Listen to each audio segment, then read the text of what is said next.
Hello and welcome to Kashubi in Switzerland, which is approximately 20 kilometers or so to the west of Gdansk in Poland. I have in front of me a Mercedes Sprinter 316 CDI, so it's a van conversion and it's got some special elements added to it.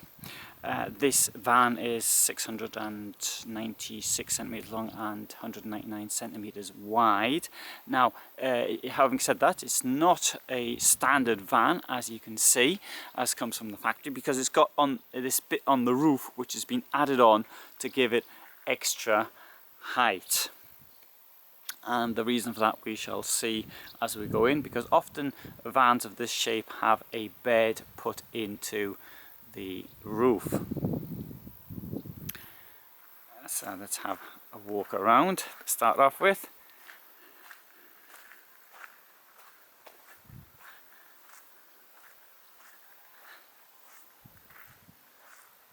And you get an idea from there of the extra height on the roof and around the side here as well. I'm sorry for the wind. I don't want to take wind out of the soundtrack. However, what I do like to do when I get the opportunity, which isn't often, that's to take a van out, show you what it looks like in real conditions. And one of these real conditions is, I think, parked in a location like this, which is next to a stupendous view like this of this lake. And I'll tell you a bit more about the lake at the end of the film. So, come up here, we've got a step. Well, it's not very high, I don't have any trouble with that, but let's just pretend that I do.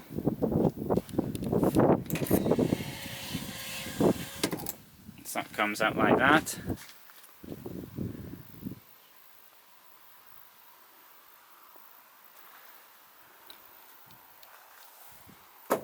And let's come inside. Right, so this has been done up. The client actually supplied the van, the roof was put on, and the insides were done out in this look. Now we've got here a floor covering that looks a bit like wood. Of course it isn't wood, but it does have a very strong wood effect. We've got down here the chairs will come round. They'll turn round, they're captain's chairs, and with this Mercedes model, if you can actually hold the brake down so it's locked, but the chairs will still turn round. So it's exactly the same van as I've got for my conversion, which I shall be shortly doing. Might have done it by the time that this gets published, but then again, the speed I'm going at, I probably won't. I haven't finished my motorhome rebuild, which was started 2 years ago. In fact, well, I'm a bit more than halfway there, but it's taken a long time. Okay, so you can see what's going on here with your electrics. You can turn your 12 volt on there. Lights come on. I'll show you that the lights are coming on. See the lights coming on. Lights on there. Lights go off. And Truma iNet ready. Fantastic, really very good system, and you can see how much you've got in your habitation battery and how much water you've got in the van, as well as if you're plugged into the mains or not. Now, one of the interesting points of this, I suppose, is the bed, which is up there.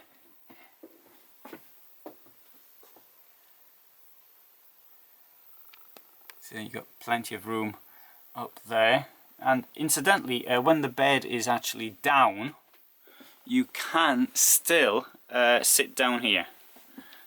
It'd be a bit like sitting in a car. Well, a bit better, but not much better than sitting in the car. But you can still do it if you want. Now, one thing I want to point out is that many cab over, and this isn't a cab over, but many cab over vehicles don't use the space up there very well. But this has been nicely done, and I think that's the difference between buying a van which has been mass produced and those which are built to order. I'll open this up. I've got next to enough strength in my right arm because I've got a problem, carpal tunnel syndrome. I have to hold the camera with my right arm, and I put it down the left arm, which I still have some strength left. Let's have a look at the kitchen.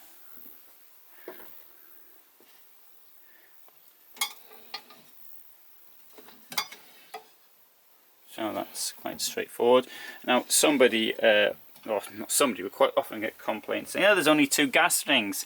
Well, the thing is, I mean, if you're in a van which is 7x2, let's say 14 square meters, well, it's less than that because you've got to take the engine and all the rest of it. But let's say, just to keep the figures nice and easy to understand, if you're moving from a house that's say 80 square meters, then really you can't really expect the same facilities as you've got in your kitchen at home, such as an endless supply of gas rings. So in my opinion, I have used more than 2, although I can probably count it on 2 hands, or maybe 3 hands. Very rarely use it. And if you need 3 rings, well, you need to get a bigger van, or you can build one to order, then you can sacrifice something else instead.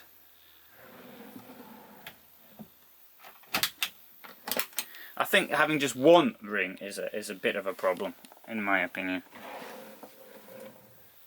But I certainly wouldn't consider 2 as a problem.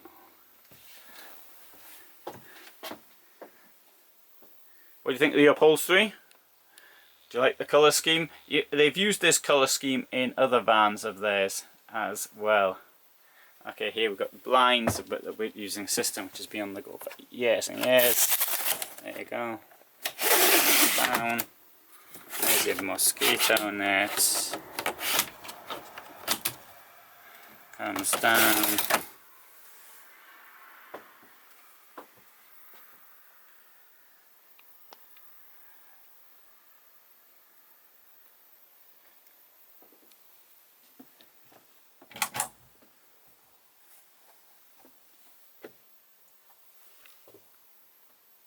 You can see in here the way the van actually curves, so that does take away, of course, a fair amount of your storage space.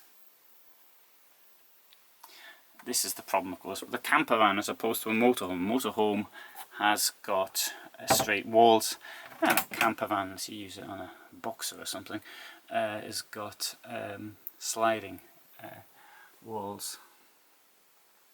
Now, one thing I do like about the way they do, they put 2 lots of lockers quite often. Although admittedly, I think in this case I'd have preferred a cover on top had it been mine. I presume this is what the client actually ordered. See, that's quite deep in there. Also, it's nice to lie in bed and look out the window. You've got the means of seeing, charging your telephone at night, and if you want to watch something on a computer or something, you can plug it in. Now, in some of their vans they supply the inverter. Again, it depends what people want. So if you want to have someone invert on, battery type, depends what you're using it for. So then you can ask according to requirement. Now here we've got this thing here, which will obviously fit down there.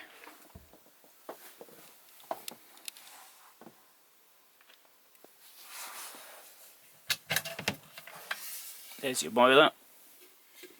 Can you see it? It's in there.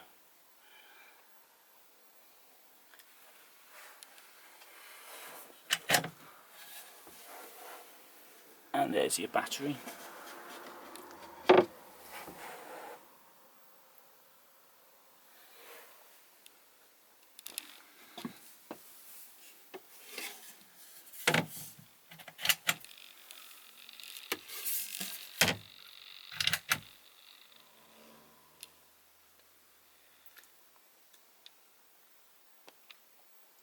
Now I do like to get out in the van to show you the van's in natural light.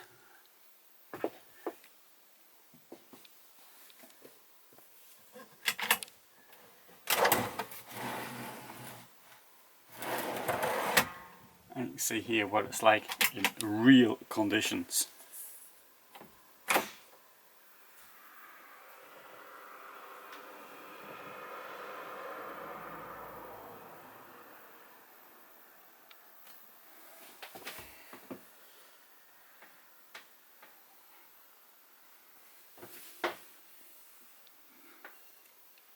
So in the shower you've got a sloping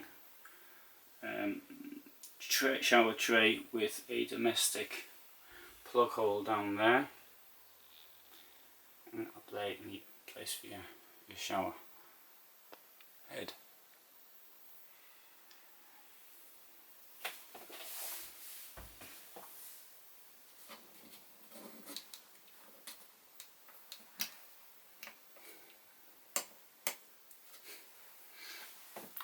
I turned the 12 volt off so the light's not coming on.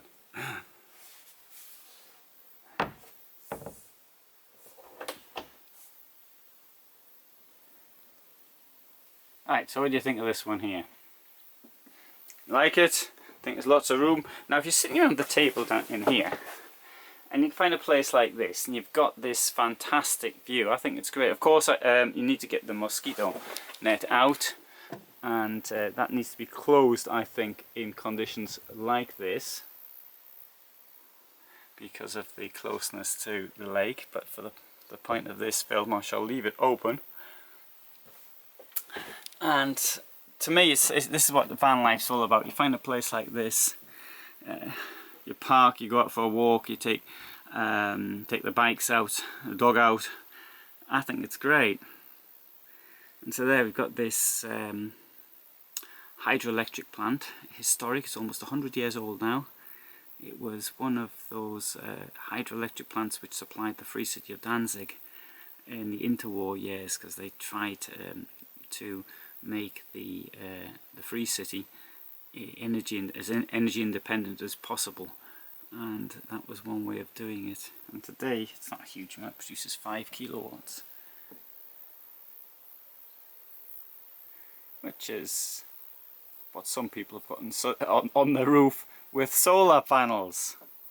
And on the subject of solar panels, if you're getting a van made to order, then you'd probably want to have some solar panels put in yourself.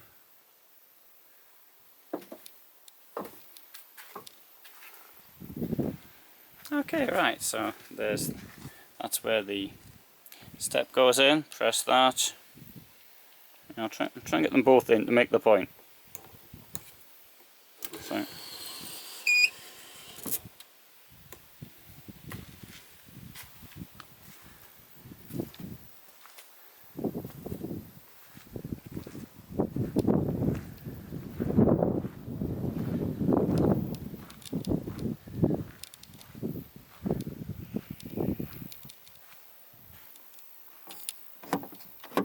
Oh, I thought I'd left it open, but I didn't. I closed it.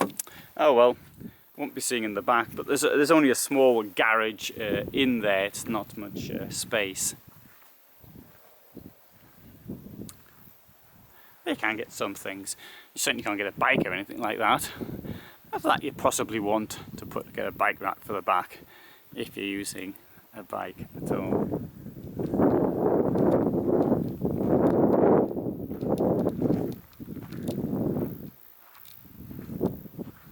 So thanks for watching. If you're interested, please have a look at some of my other films as well, and if you get any benefit, if you'd like to actually support me, there's a link to my Patreon site. At the time of writing no one has, but then again I only put it up yesterday. I try to actually bring one motorhome film a day, at least every film. The priority is to appear at 2100 hours in Central European time, 2000 hours UK time, and I think that is midday Pacific time, if I remember correctly.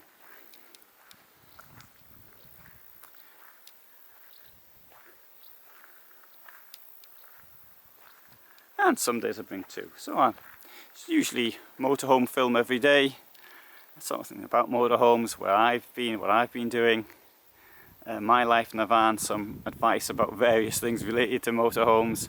So you can find all that type of thing on my channel. And I've been living in a van now full time for 8 years.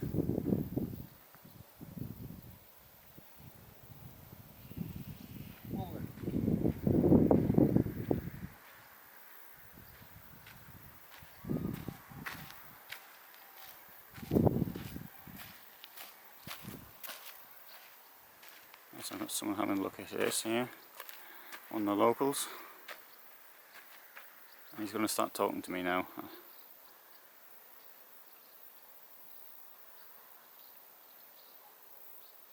Oh, he's not. Okay, right. So, all the best from Kashubian, Switzerland in Poland.